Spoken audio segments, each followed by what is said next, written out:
Today I will discuss a new topic mainly on SD-WAN, right? So I have started a new series on SD-WAN and I have uploaded 2 or 3 videos so far.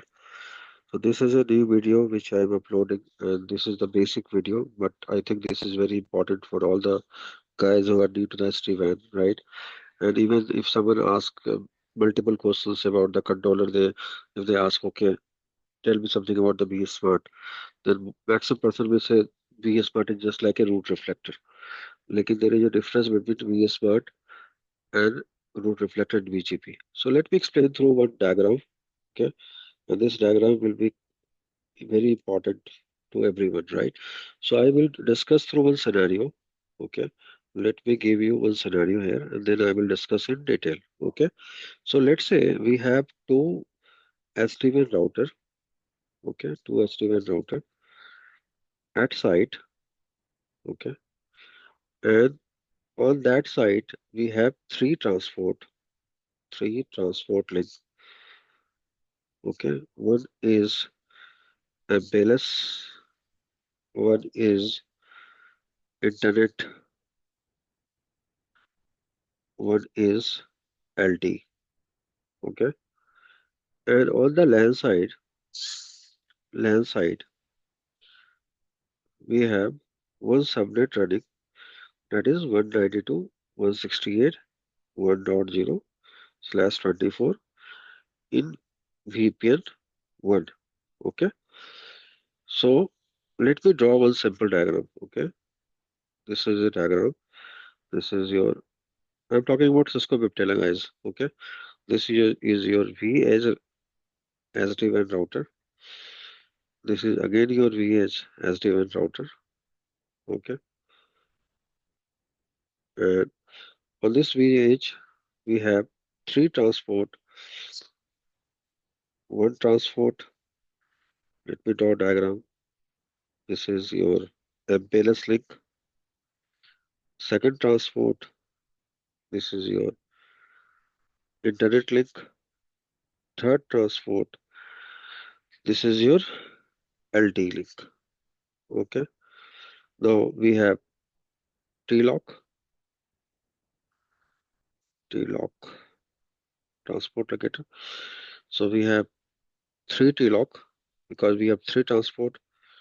So we will have three transport, and on this transport we will, what we will do, we will create three sub interface. Okay, first for MPLS, second for internet, third for LT. ठीक है. Same way on this we have three transport, MPLS, internet, and LT. Now on the switch side, keep it simple, right? We will not do or ask questions which are tedious. Means you can understand Cisco viptela simple way as well, right? Here is one SVI.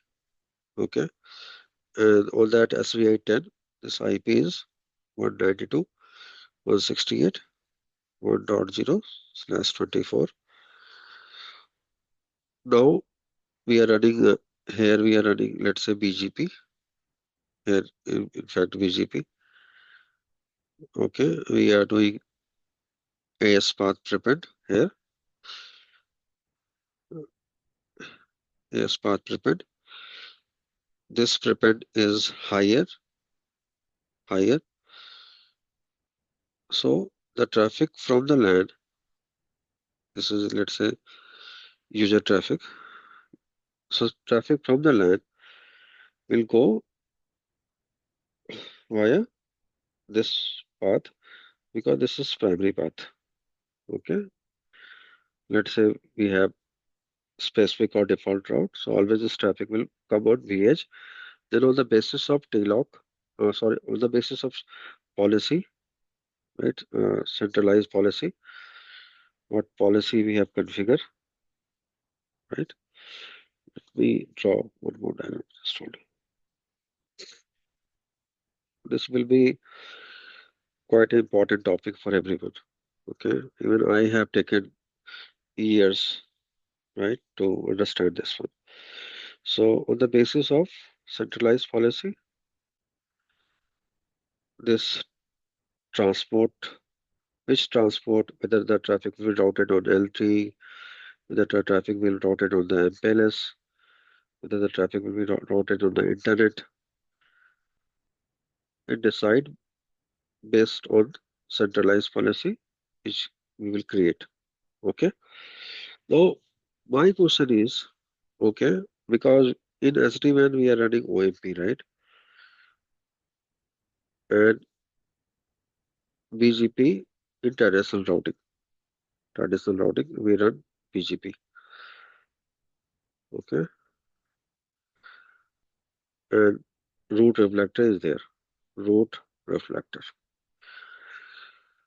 So my simple question is, right? From your VH, okay, we have one prefix 192.168.1.0/24. On primary router, we have three transport. On secondary router,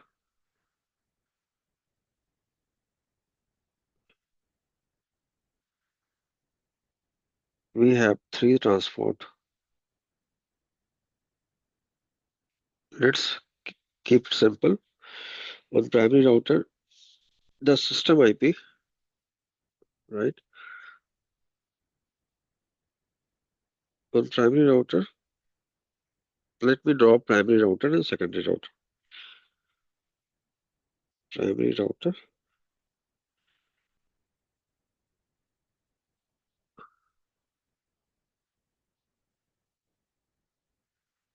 primary router, secondary router. The system IP of primary router is 1.1. The system IP of secondary router is 1.2. The prefix is same 192.168.1.0/24. The prefix is same 192.168. So how many route will be advertised from this site? Okay. So TLOC, how we will define TLOC? System IP, encapsulation, and color.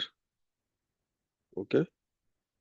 So first is system IP is always 1.1, 1.1, 1.1. Encapsulation is always IPsec, IPsec, IPsec, IPsec. Color is MPLS, internet, and LTE. The prefix VPN 1. The prefix is 192.168.1.0/24. So these three TLOC will be advertised from primary VH. Same on the secondary, we have system, system IP. System IP is just like a loopback IP, right? Encapsulation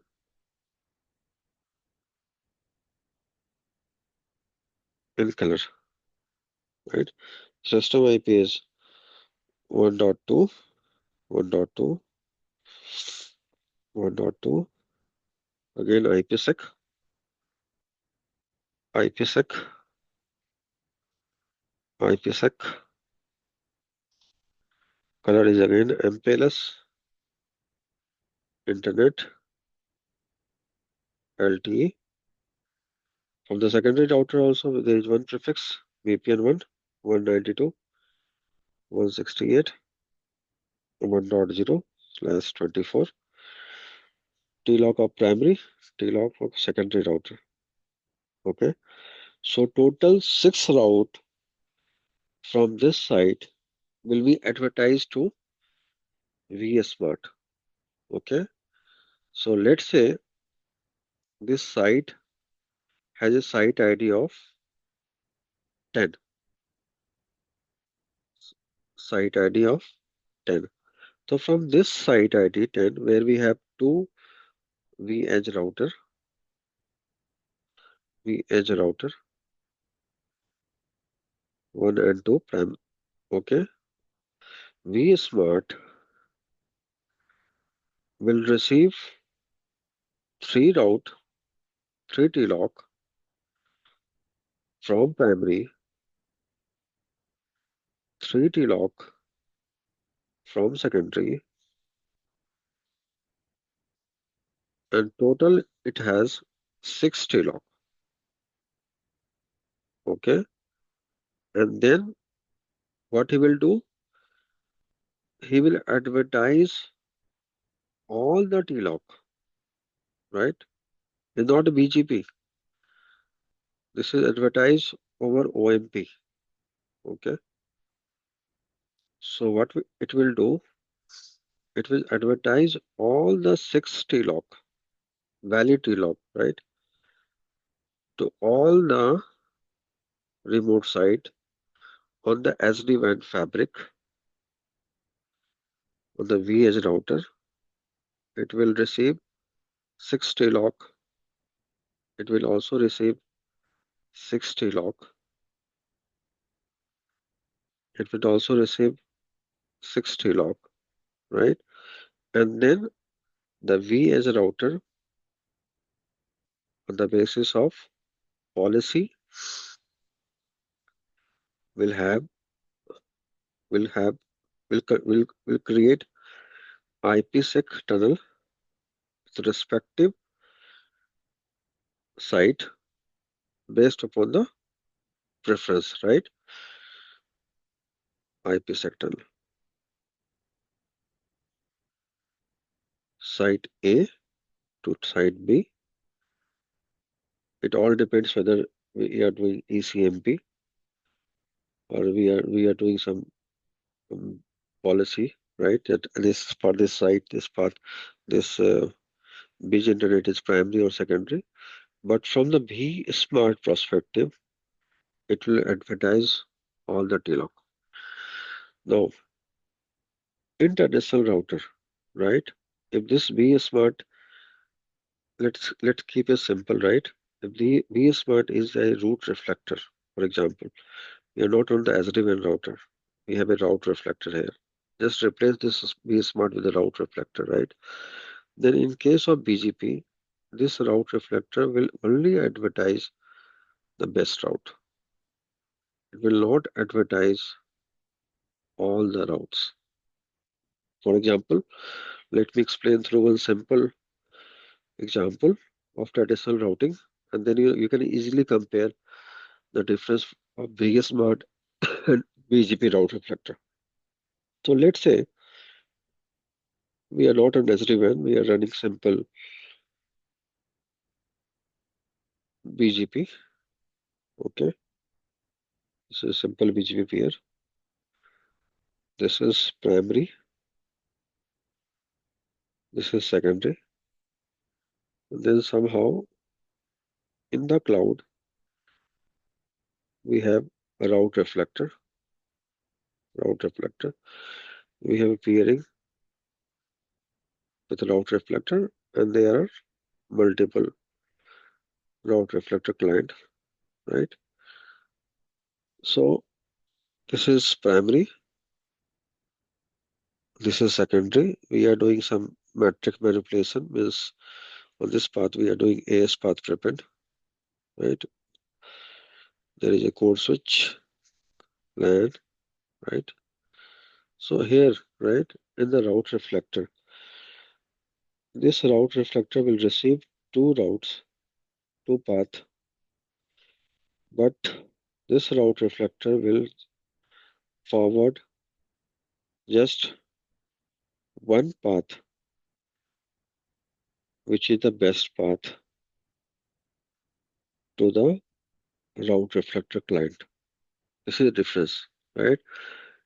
In case of vSmart, it is forwarding all the path, right? But in case of BGP, it is only advertising the best path.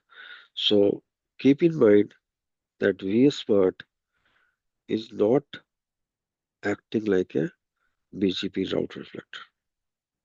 Okay, there is difference. Okay, this is not true. Okay, this is not a route reflector. This is OMP. Okay, this is not OMP. This is totally BGP, right? So here in this diagram, I've tried to explain the difference between vSmart and BGP route reflector through one example. Please let me know if you like this video. Please do comment. Okay, subscribe this channel as well and do forward to your colleague who are new in SD-WAN. Thank you.